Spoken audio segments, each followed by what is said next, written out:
भगवान दो कामों से ज्यादा प्रसन्न होते हैं, एक संत सेवा और एक साणों की सेवा।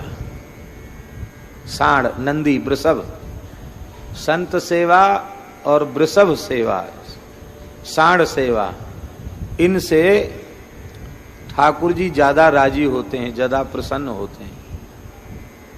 तो हमने उनको कहा कि संत भी साण ही हैं। हाँ, संत भगवान बुरा नहीं माने, राम जी के श्याम सुंदर के साण हैं। और भक्तमाल में तो इस प्रकार की कथा है, संत साण हैं, इस प्रकार की भक्तमाल में कथा है। जोधपुर के पास टोड़े रियासत है, वहां श्री पीपाजी महाराज विराज रहे थे और कुछ ईर्ष्यालु लोगों ने, बंजारा आया, लाखा बंजारा, उसको अच्छी प्रजाति के बैलों की आवश्यकता थी, वहां घूमने लग गया। उन ईर्ष्यालु लोगों ने उस बंजारे को भड़का दिया। अरे बोले, यहां कहीं बढ़िया बैल नहीं मिलेंगे जैसे तुम चाहते हो। पीपाजी महाराज बहुत बड़े बैलों के व्यापारी हैं, तो वो विरक्त महात्मा हैं, पर ऊंचे व्यापारी हैं बैलों के, पर जल्दी देते नहीं हैं बैल। तुम्हारे पास जितना रुपया पैसा हो ढेर लगा देना सामने, और वो कितना भी मना करें मानना नहीं, चरण पकड़ लेना, रोने लग जाना। एक से एक बढ़िया बैल।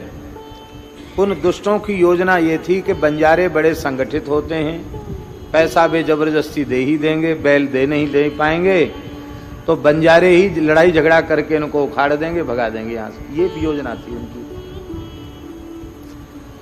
और वो बंजारे गए, पीपाजी से प्रार्थना करने लगे। पीपाजी ने कहा, किसी ने तुम्हें बहका दिया है, हम साधु हैं, भगवान की कृपा से आकाश वृत्ति से निर्वाह करते हैं, हम कोई व्यापारी नहीं है।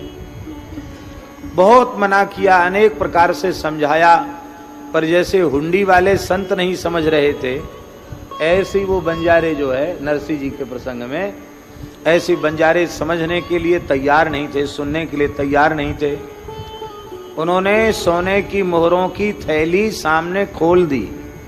बोले, महाराज इन पैसों का बढ़िया बढ़िया बैल चाहिए, हम कुछ नहीं जानते। चरण पकड़ लिए। पीपाजी ने सोचा,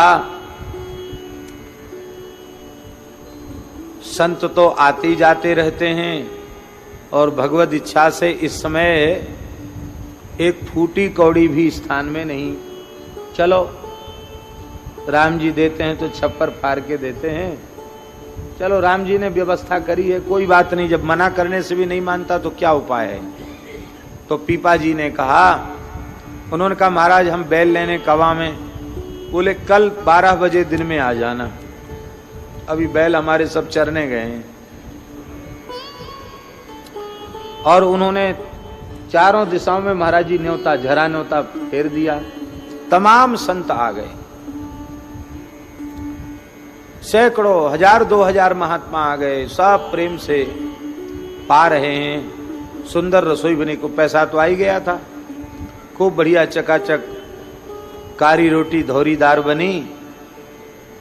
कारी रोटी धौरीदार जानते हैं ना, कारी रोटी मालपुआ, धौरीदार खीर।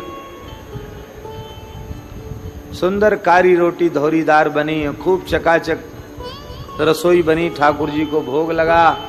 संत सब सिया हरि नारायण गोविंद करने लगे। श्री पीपाजी ने ठाकुर जी को भोग लगाया, संतों को परोसा और ठाकुर जी से प्रार्थना की कि प्रभु, इन बंजारों का अन्न आपने प्रेम पूर्वक आरोगा है, साधु पावेंगे, और हमारे पास तो और कुछ देने के लिए तो है नहीं। आप इनकी चित्त बुद्धि को शुद्ध करें, इनके हृदय में अपने प्रेम को प्रकट करें, ठाकुर सेवा संत सेवा के प्रति इनको अनुराग होवे। क्योंकि साधुओं की कहावत है, जिसका चून उसका पून, साधु को पाप न पून। इनका चून है, इन्हीं को सब पुण्य मिलने वाला, आप कृपा करना। प्रार्थना की, पीपा जी की प्रार्थना से उनकी बुद्धि शुद्ध हो गई। और वे सब आए तो उन्होंने देखा भंडारा हो रहा, पंगत हो रही है। कहा महाराज बैल? बोले यही बैल हैं सब, राम जी के बैल हैं ये सब, इधर उधर गए थे चरने के लिए, अब सब आए हैं, अपने स्थान में आए हैं, और आपको जितने की आवश्यकता हो इनमें से छांट के ले जाओ और जीवन भर खूब सेवा करो। तो वे प्रसन्न हो गए, बंजा बुद्धि शुद्ध हो गई थी ना। बोले महाराज ये जो राम जी के बैल है ना, इनको सबको एक एक पीतांबरी उड़ाने की इच्छा हो रही है हमको, और दक्षिणा देने की आपकी आज्ञा। बोले बहुत अच्छी बात, नीकी और पूछ पूछ। खूब साधुओं को सबको वस्त्र और दक्षिणा दिया उन्होंने, बड़े प्रसन्न हुए। बोले महाराज जीवन में कभी सत्कर्म नहीं बना, आपने बड़ी कृपा की, लेकिन एक बात समझ में नहीं आई, आपने संतों को बैल क्यों कहा, वृषभ क्यों कहा, सांड क्यों कहा आपने? तब श्री पीपाजी महाराज ने कहा वृषभ धर्म का स्वरूप है और ये जो संत हैं ये परम धर्म का स्वरूप है। वृषभ जो है ना वो धर्म के स्वरूप हैं और ये परम धर्म, सवै पुंसाम परो धर्मो यतो भक्ति रधुक्षजे।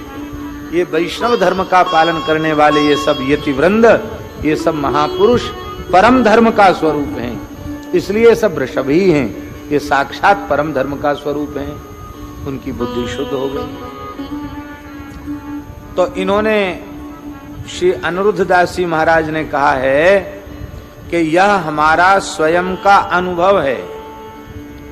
अनेकों बार प्रयोग करके देखा है कि साणों की सेवा भगवान को अत्यंत प्रिय है, क्योंकि उत्तम गोवंश की वृद्धि इन्हीं के द्वारा होती है। इसलिए हमारे यहाँ शास्त्रों में लिखा है एक वृषभ का दान 10 गायों के दान के बराबर है। 10 गायों का दान करो, चाहे एक उत्तम प्रजाति के वृषभ का दान करो, 10 गायों के दान का पुण्य एक उत्तम नंदी के दान से प्राप्त हो जाता है। ऐसा हमारे धर्म ग्रंथों में लिखा हुआ है। तो इन्होंने लिखा है कि 7 प्रकार के अन्न, गेहूं, जौ, बाजरा, मक्का, ज्वार, चना, इनमें से कोई 5 अन्न ले लें और उसमें थोड़ा काला तिल और काला उड़द मिला दें।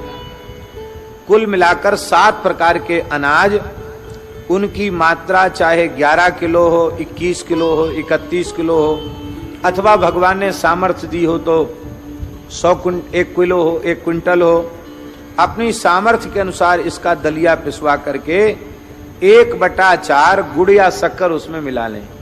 जैसे मान लो 1 क्विंटल ये सब दलिया है तो उसमें 25 किलो जो है चीनी या गुड़ उसमें मिला लें और बढ़िया से दलिया बना के परात में रख करके उसमें तुलसी दल पधरा में मन ही मन भगवान को अर्पित करें और उस परात की 4 प्रदक्षिणा करें और तुलसी दल जिस व्यक्ति के निमित्त उसके संकट की निवृत्ति के लिए दान करना है या तो उसको तुलसी दल पवा दें अथवा कोई जो व्यक्ति है वही तुलसी दल लेकर के मन ही मन संकल्प करे कि उसको लाभ इसका मिल जाए और फिर साणों को पवावे। एक साण को 1.25 किलो से ज्यादा नहीं पवाना चाहिए, क्योंकि 1.25 किलो से ज्यादा पवाने से उनका पेट खराब हो सकता है। इसलिए एक साण को 1.25 किलो और उसी हिसाब से चाहे तो रोज रोज 1.25 किलो खिलाओ, दलवा के रख लो, या फिर एक साथ जहां अधिक नंदी हो उनको सबको परोस के जिमाओ तो तत्काल बड़ी से बड़ी समस्या का समाधान हो जाता है। चाहे कोई असाध्य रोग हो वो भी समाप्त हो जाएगा, संतान की प्राप्ति की कामना हो तो वो भी पूर्ण हो जाएगी, कन्या के विवाह की कामना हो तो वो भी पूर्ण हो जाएगी, पुत्र के विवाह की कामना हो तो वो भी पूर्ण हो जाएगी, नौकरी धंधा पाने की कामना हो तो वो भी पूरी हो जाएगी, और कोई व्यापार में बहुत बड़ा नुकसान है तो उस कामना की पूर्ति भी हो जाएगी, भरपाई हो जाएगी। ऐसा कल उन्होंने बताया तो हमने कहा इसको आप लिख देना तो लोगों को लाभ मिल जाएगा और नर गोवंश की सेवा हो जाएगी। तो ये उन्होंने लिख दिया और हमने आपको उसका भाव सुना दिया। तो आप चाहें तो भगवत कृपा से गो माता की सेवा करके पुण्य लाभ ले सकते हैं।